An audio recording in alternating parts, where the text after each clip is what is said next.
Hi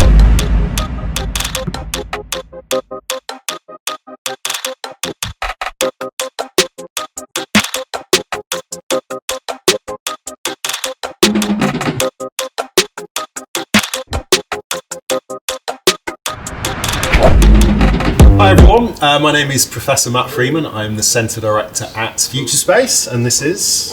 My name's Mark Corduroy. I'm the university's entrepreneur in residence and manager of their incubation facilities. So welcome to Innovate Together, the podcast. We are the podcast coming out of the University Enterprise Zone at the University of the West of England. As always, we are interested in graduate startups, in university scale-ups and everything in between. Today's podcast, really excited. The theme that we're going to be talking about is technology and the future of work. So the way that different businesses and employers are starting to respond to and adapt to the use of different technologies and how this is shaping future of business, but also really just the day-to-day in terms of operations and workplace culture. So let's start with some introductions, if that's all right. So Gurps. Thanks, Matt. I'm Gurps Nijjar, founder of XR Tech, AI-driven operational platform for industries. Cool. Nick. Hi, my name is Nicholas Preez. My background is in AI machine learning. I run an AI consultancy and I'm building a couple of startup AI products as well. Cool. Well, I'm Selen Kars. I'm an associate professor in organization studies at Bristol Business School. The least techy aspect of a business school, but I'm interested in sociology of organizations really, and how perhaps technology can integrate with the workplace culture. People and technology. People and technology, yes. Great stuff. Cool. Mark, over to you. I'd like to kick off with sort of maybe addressing some of the hype. I mean, I think the role of AI moving forward is probably one of the biggest sort of technology changes and organisational changes that is going to happen. But there's a lot of hype around it. So it'd be nice to sort of get your opinion on where you think opportunities lie and, you know, what it's good for and what it's not good for, to be honest. Yeah, I'm happy to kick that one off. I think there's a lot of hype and hysteria, I think, as well. Same with a lot of technology when people aren't sort of sure how it operates or how it works, or they have natural scarcity against it. The trends I'm seeing and the direction I see AI going in is that of working with employees in organisations to help upskill and sort of a more hybrid AI and operational teams working together simultaneously. And that's sort of the direction I see AI moving, especially into the short to medium term. I mean, one of the areas I think there's a huge opportunity for AI is to sort of reconnect the enterprise. I think so much effort has been put into traditional desk-based workers, and that's where all the digital investment has gone in SaaS software and things like that. And I think there is a huge numbers of workers who can't work hybrid models. A security guard has to be where they're securing. They can't work from home for 2 days a week, and a hospital consultant or porter, they all have to be out and about. And I think that's where I see a lot of the opportunity, and I think a lot of the organisational challenges about how you sort of bridge that divide between people who traditionally aren't digital natives and have to become that. That's a really interesting. So one of the use cases we're currently developing is training security guards to do health and safety checks. So we program the health and safety check in the glasses, and when they're going through their operational rounds, they're doing multi-skilled work at the same time. That's one of the things glasses can really kind of augment what one person can do and kind of give them a multi-skill set. And in order to give them that skill set, you really need to have awareness of their life world in the organization, because I think some of these digital investments can sometimes be driven, especially like in a startup phase, when there is lots of energy, enthusiasm and momentum.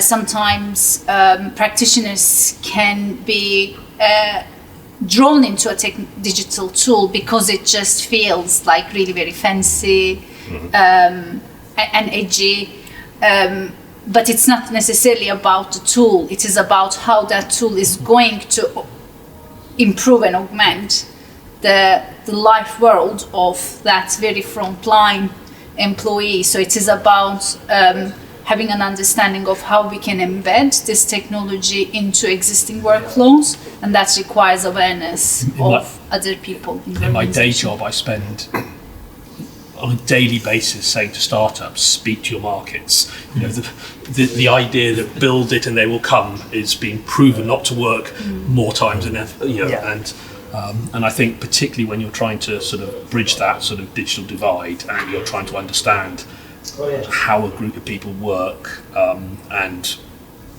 what they actually need and want, as opposed to what the technology thinks it can do, is really important. Also convincing people they need to change their way of working is a big thing, like change management, I think you mentioned on your call earlier. It's like, and that's usually where a lot of programs fall flat on their face. People are asked to change the way they work and they're not told why.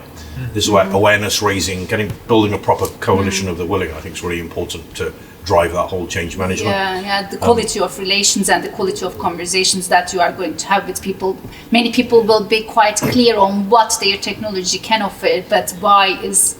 That's a very good point. And if you don't tell people, they'll make their blind assumptions. But people see a set of glasses, they think, oh my God, I'm going to be spied on. My privacy is going to be breached. If you tell them why they're doing it, the benefit, what's going to benefit them, you usually get a lot more uptake.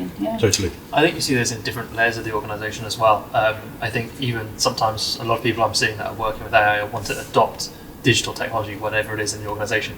They don't know quite how or why. And then it's all about the why and the how. And I think it's important to sort of establish that. And I think that comes back to what you're saying, Mark, about is it aligned with the value in what you provide, and has it been proven? And that applies to adopting any technology. And I was saying earlier, it's about, crawling, then walking, and then running, taking it a small step at a time, Totally. And once you sort of figure out, okay, we're moving in this direction, I think this is the right thing, let's be agile, let's test it, let's make sure it's got applicable application, and let's obviously, as you say, involve employees as well. I think that's going to be crucial, because their skills and knowledge are going to be what's going to help drive the digital adoption. And there was a famous quote you mentioned earlier, Sarah, I think, about the Henry Ford. Yes. That if Henry Ford asked his customers what they wanted, they would have asked for a faster horse. And a lot of consultancies now will turn up and say, well, how can we help you? What AI are you looking for? How's data going to help? And they've got absolutely no idea. And that's why the I behind the AI, we have these jokes internally, is really important. Because if you're not, it's our job as techies to present possibilities, and I think there's a big gap in what the world wants, what the world needs, and how we can you still need to be aware of the outcome that they are after, like what is the destination or what the success looks like for them. Do they want, streamlined operations, or do they want better customer engagement? You need to know the outcome that they are trying to get at. But yes, it is your job, Gurps, to actually give them the tech to reach that outcome. They aren't R&D experts. 100%. Well, I can answer your question. They want all of those for no money. That's a challenge we kind of live in today.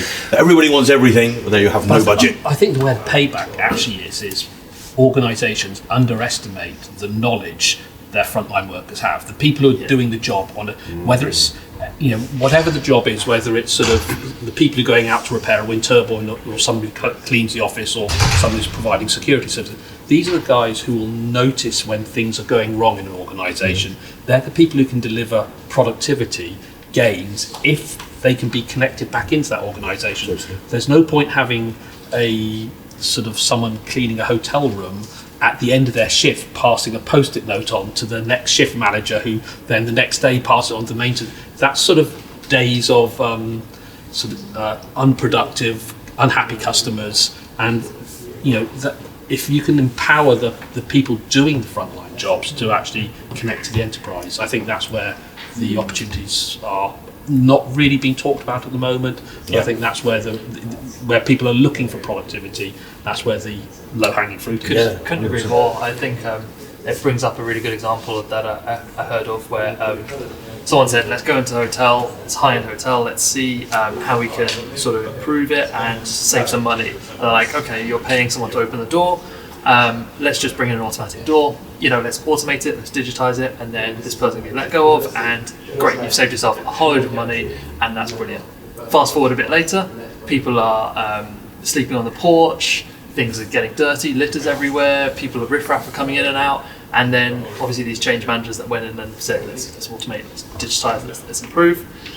didn't look at the actual core value. They didn't look at handing over the expertise from those core workers, those frontline workers, and then it go, oh, let's just do this, bring this in, and replace it will work. Never works well. If you sort of include and figure out the problem, involve your employees and figure out, okay, what do you do? How does that work? How can we improve what you do, and how can we digitize that and improve that? You're going to have a lot more sustainable and a lot better long-term effect. Totally. Selen, does that kind of chime true with you? Obviously, I mean, you've been doing a big piece of research in a similar area, actually, haven't you, in terms of kind of digital transformation, SMEs integrating the new tech. Does similar insights from your perspective? Yeah, definitely. So we did a piece of research with micro firms and small firms, 18 months long project supported by the British Academy. And we were looking into how certain practitioners were trying to integrate the digital skills back in their organization. And all the emphasis on having an insight into different parts of the organization came out really, really very strongly. So it's not about what you can offer as the digital champion into the organization, but actually how does that relate to the daily operations and the daily realities of other people in the organization. The emphasis on association, quality of relations, quality of conversations with others, which then gives you a better understanding of the destination, like that outcome that Gurps was talking about, that people are after. You may have your own vision, but actually how that then relates to what the organization is trying to achieve, the broader organizational objectives, the culture of the organization, the values of the organization, what the organization stands out for, and also how it can be harmonized with the other, perhaps low-tech tools, approaches, systems, and practices in the organization. Because yes, you may have a very high-tech solution, but actually that solution has to work together with the legacy systems. Gurps, in your talk, you talked about the legacy systems. So some of the practices will be outdated, and actually the most low-tech aspect of the organization is the people dimension. So there will be, yes, you will need a porter, for example. So how your automated door will be working alongside the porter, that blending of digital capabilities and human capabilities.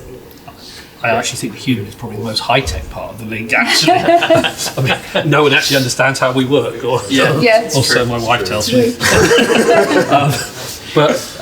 I think the ability to know when to hand off from the technology and when to bring the human back into the loop, and I think the problem when you put technologists in the driving seat, sometimes it has to be a technology only solution, and there's nothing wrong with something saying, I can't answer this, I'm going to refer it, I'm going to put a red cross by it and just let a human. I don't think that's, sorry to interrupt, I don't think that's technologists making those decisions. I think it's CFOs. They don't want to spend on both. Technologists always say the subject matter expert with the technology is going to give the technologists will always say one cannot replace the other. It's the CFOs that I'll deal with the 20% of problems. I'd also echo that just as well. Want to save their bottom line. A lot of the advice I give is don't use AI, don't use digital tech. What is the core value problem you're solving?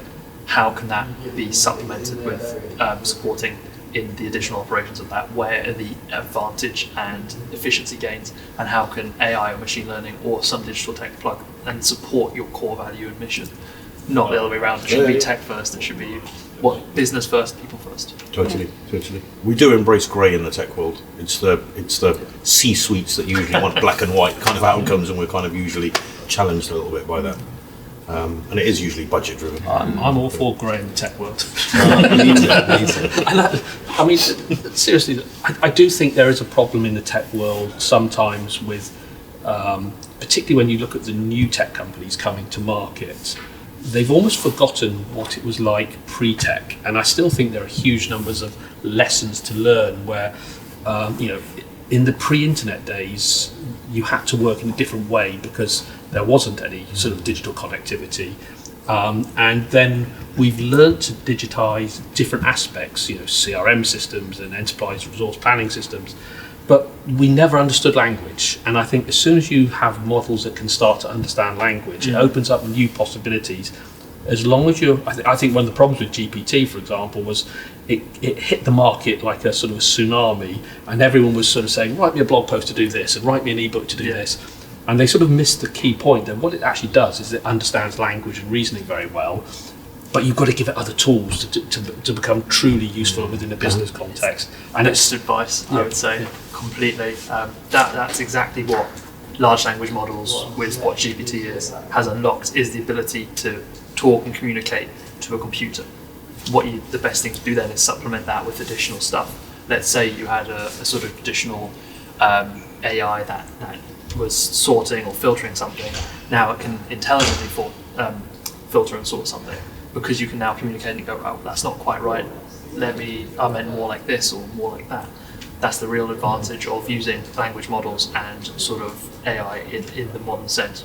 And sometimes it's just trying to find the point of the wedge. I was chatting to someone who managed a facilities management team of about 500 people, and he was saying that our field workers, we don't give them any tech at all. We don't give them laptops. Their supervisors have laptops so they can go into their sort of restrooms to book their holidays and things like that, but we're not giving them any tech, and we don't publish paper newsletters anymore because of, we're trying to be greener, and sometimes just giving them an entry point gives them a place to grow, and if they can adopt an entry point, that they can then start to be maybe more informed or better part of that conversation to say, how do I move to speech to text, or how do I get better documentation help or something like that. But if they're not used to using tech in their business, you've got to get them on that journey somewhere. Yeah, totally.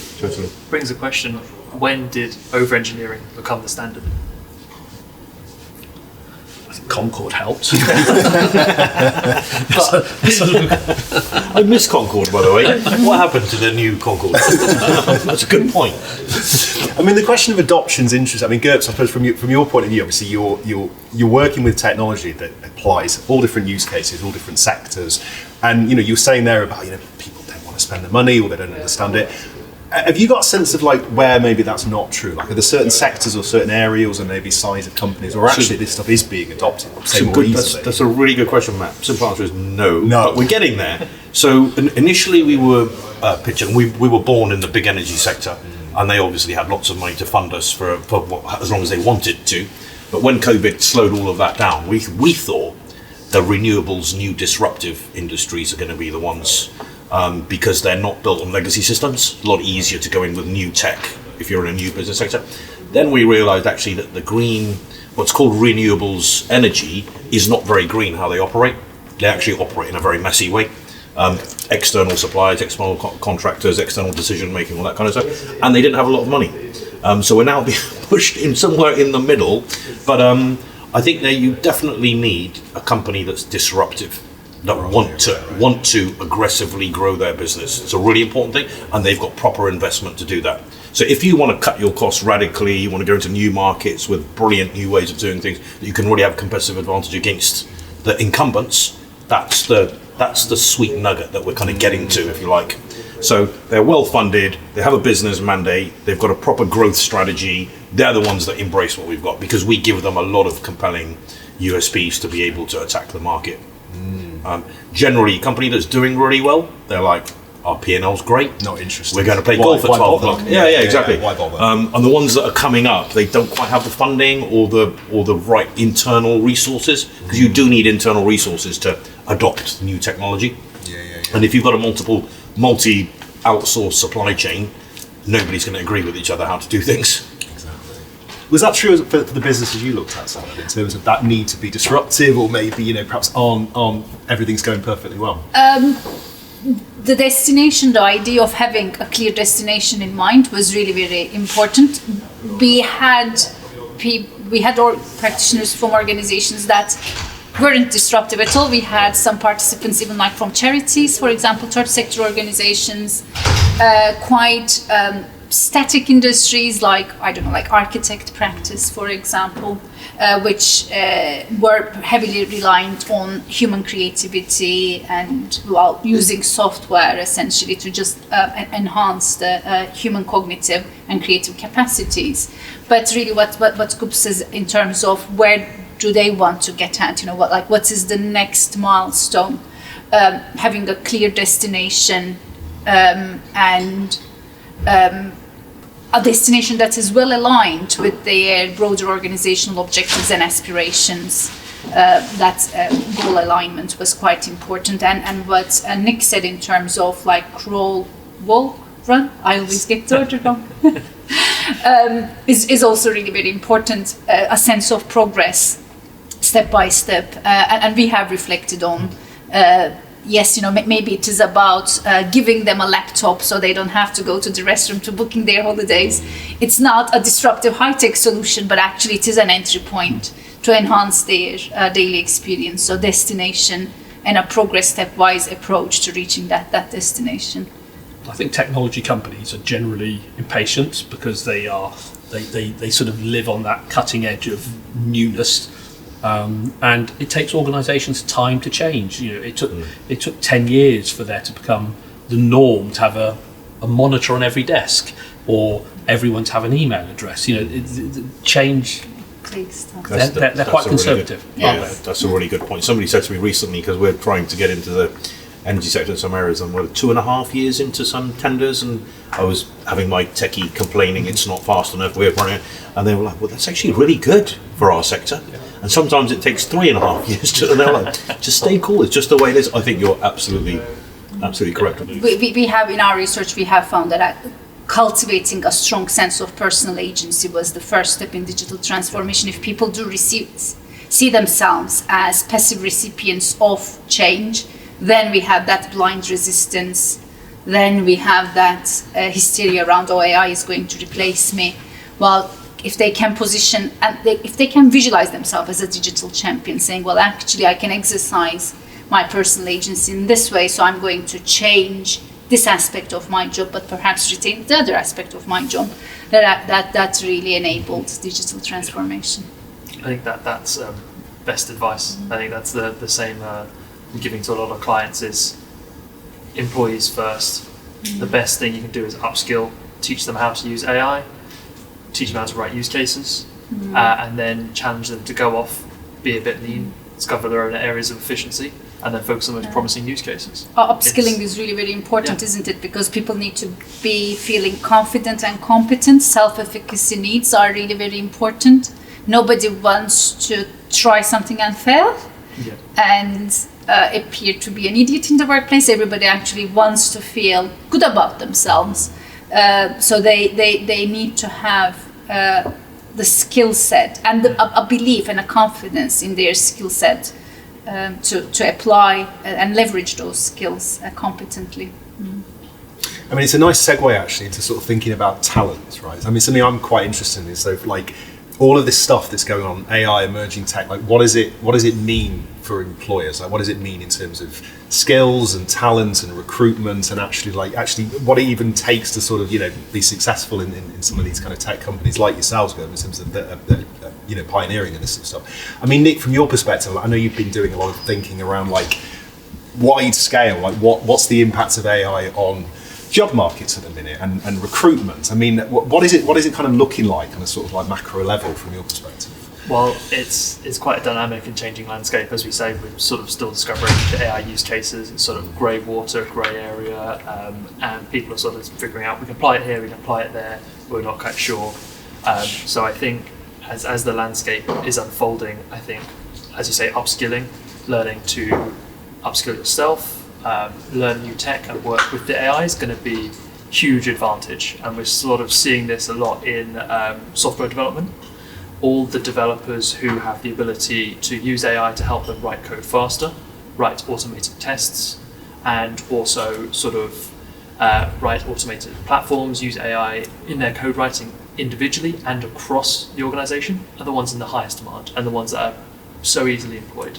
So I think that translates and demonstrates quite well here at the forefront where the AI is being built and adopted and mostly used, how that's going to filter down to other industries and other organizations at scale. So it's about those individuals who are able to operate with the AI and make the advantage, understand it and use it, that are going to be in the high demand. And as I say, this landscape will be changing, and I think it's going to be a difficult one for employees and employers to navigate. As I say, it comes down to the policy of saying, right, how can we involve our employees? How can we champion them? How can we get everyone on our side, all on the same page, and move forward it and sort of grow as a community? But it's a very difficult one to predict at this stage, and there's a lot of unknowns around the corner. But what we're seeing, and all the statistics are saying, are automation is going to become more prevalent. A lot of more machines are going to be doing a lot more tasks. So it's how do we make this shift into a transition rather than a disruption or displacing people? I think for our generation, Matt, it's the ones who survive will be the ones who have the ability to unlearn and relearn. Yeah. The new generation, they're tech savvy, they embrace technology, they love technology. I think the more senior corporates, at maybe 40 years and above, they have to rethink how they do things. And if you're willing to, there's a great opportunity to get into imagination, take monotony away, take automated tasks away that can be, and that does free up a lot of time, because usually people above 40 have got a lot of subject matter expertise. So as whether they want to apply that to shift change, not everybody does. But I think there's definitely a not even a 50-50. Some people want to do that, some people are planning their exits, if you like. I mean, I guess a question I've got for all of you is, you know, we're based at the university, we've got a whole sea of students over there, you teach them all as well, right? So if you're the other side of this, in terms of the be more startup kind of mantra, which I quite like, what advice would you all give for, you know, students, graduates kind of coming out? Obviously, you hiring a whole bunch of them, you're teaching a whole bunch of them. What do you think is really important for these kind of graduates kind of coming out to be successful in these kind of tech startups at the moment, such as yourself? What would advice? What do you look for? Turn up to work on time, work hard, buy into teamwork. I think academia is very different to the real world, and I think doing things theoretically in a classroom and the real world are very different. And as a startup, I'll give you a practical example, probably the best way to put it. Somebody said to me recently, like, I want a job description, and I want to find out, and I was like, great, that's okay. Well, here's our job description. As a startup, if we have this project today, we're working on it. If we don't have this project today, we're not working on it. And what's dictated by the project is what we're going to work on. So that's the best I can give you in a detailed job description. Because in a startup, you have to be multi-skilled. You have to be willing to jump in. And sometimes, like last month, we were at an event in Qatar for a week, big tech event, global launch of our product, with one of the big SIs in Qatar. And we had to have really lovely visuals and our demos all working. Everybody jumped in. We were working on the UI, the voice, making sure it was all demo-friendly stuff. But we had software engineers doing UX design, and all this kind of stuff for our demos. Right now we've got a live project, we're all jumped in, and it's all based on aggregating key data on unmanned vessels going out in the middle of the ocean. Just as an example. So if somebody comes in and says, what's my job description?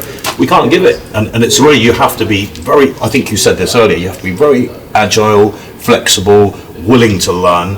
And the future in startups, I think, is multi-skilled people. I don't think that whole departmental type thing works in startups.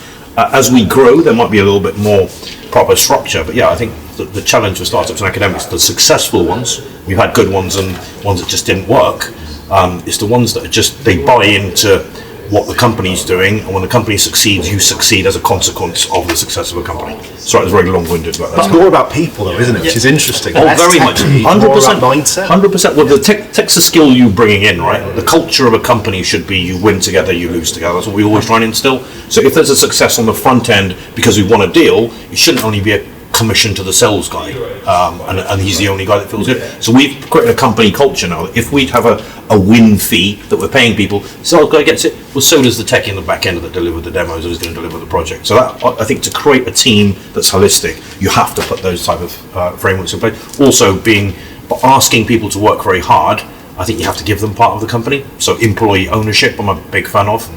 Because we ask everybody in our company to work really hard. So to give them something that in 2 years you qualify for company ownership, so you could get dividends, you're locked into an exit, well, suddenly I think that really does empower people to say, okay, I'm going to think about this outside of 9 to 5 and give a company what it needs to succeed. Because without that, we can't succeed. We just can't hire enough resources to. It comes to transparency, which I think you've demonstrated in your own organisation very well. It's, you do need to be multi-skilled to work in a startup. There is risk to work in a startup. There's all of this that could go wrong. There's all of this that could go right. But it's about being transparent with that. We need multi-skilled. Yeah. We believe in we win together, we lose together. This is what you're signing up for. I think it also comes down to the organisation to make that clear to the individual they're hiring. Yeah, totally. But there's also making it clear. I think you have to live and breathe it every day as well. Because I find a lot of programs, they'll give you the theory, and when you start your job, it's completely different. I think what you do every day creates that culture, and we're lucky. We're a very small team, and we literally do it in each other's kind of.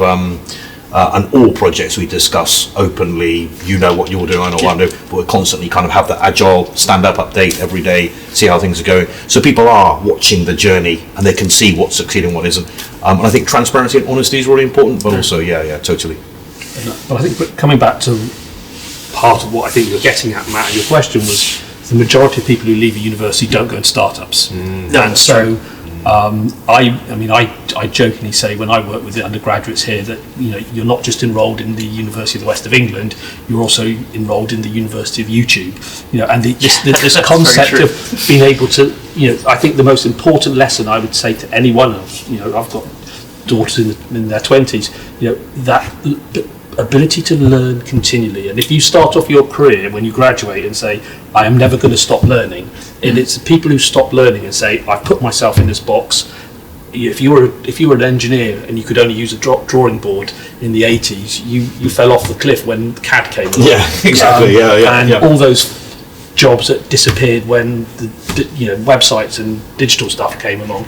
You've got to just be able to evolve and learn. And I have an open challenge to people. Show me something I can't learn on YouTube. There is almost something for everyone on there. And just being intellectually curious and just a few minutes a day almost, just sort of digging into what are people talking about, how can I become more expert in that space. And Gurps have talked about the importance of unlearning and relearning for organizations, and it does apply for its employees. I mean, Nick, a while ago you talked that it is difficult to predict the landscape, but what we can absolutely predict is that there will be a moment in your employment where you will feel out of depth. You will find yourself in a project, or your job role will change in a way where you feel you will feel incompetent, and you will feel like you are winging it, and you don't really understand what you are doing exactly. That can hit you at any moment in time, and how you can then invest in. You just described my career. That's a brilliant point, though. Back to your point, Matt, you were saying earlier about academics. So the beauty where I find hiring graduates brilliant, they don't come with baggage. Because we've hired seniors in the past now. We used to do this in our job. This isn't your job, mate. In a nice way. So academics are great because they don't have baggage, and we can give them the culture from the beginning. So their first learning journey with us, it's brilliant because they have positive energy. They're keen. They want to prove themselves. Generally, they are ambitious. And if you can give them the right working environment where they can thrive, upskill, increase their remuneration, that is the perfect gig. And that's where we've worked really closely, where we get really good academics from UWE and going through an internship. Brilliant try before you buy, because they're trying out live projects, and if they work, like we were talking just a couple of weeks ago with the psychology department, then why wouldn't you keep them? So I really like that fact that they can do a little bit of practical experience, good for their studies, good for you, but if they're doing things that add value, well, as a founder, why would you want to then think, that's good, let's get somebody else to do that now? And that's really, really valuable. And being in Future Space, I think, is really, really valuable to us as well. I think it's all fantastic advice. I echo all of it. I think to graduates who are coming out of university, it's growth mindset, it's continual learning, 100%. And I think it's the ability to say, I can continue to upskill myself, I can continue to adapt, and I can continue to grow is the best way to look at the future of work, to be honest. And I think working with digital tools, AI and technologies can be great. The more you can understand it, the more you can be vocal about how it affects you, your role, and the more you can choose how much or how little you adopt it in your organisation, you can be the driver of that as well. So I think working with technology and learning to upskill and continually learn is going to be very, very fundamental for anyone moving into this shifting and dynamic landscape of the world becoming more automated, AI becoming more prevalent and more consistent. The only other piece of advice I think I had was potentially diversifying income streams is going to be something in that I think much longer term we'll see as the world becomes more automated. Those with disposable income are going to be those with assets and multiple income streams. So this is more of a prediction than an advice. I think that's going to become a more norm, I think, in reality of having your everyday person investing, your everyday person having passive income, active income, and that's how they make a living and fund themselves. Alright guys, that is the end of this episode. Thank you so much for watching. Remember, you can find us on any major podcasting platform online. If you're currently watching this on YouTube, please remember to subscribe and give us a thumbs up. If you need more information about FutureSpace or LaunchSpace, just do a Google search, FutureSpace Bristol or LaunchSpace UWE, and I'm sure you'll find us. Looking forward to the next one. See you soon.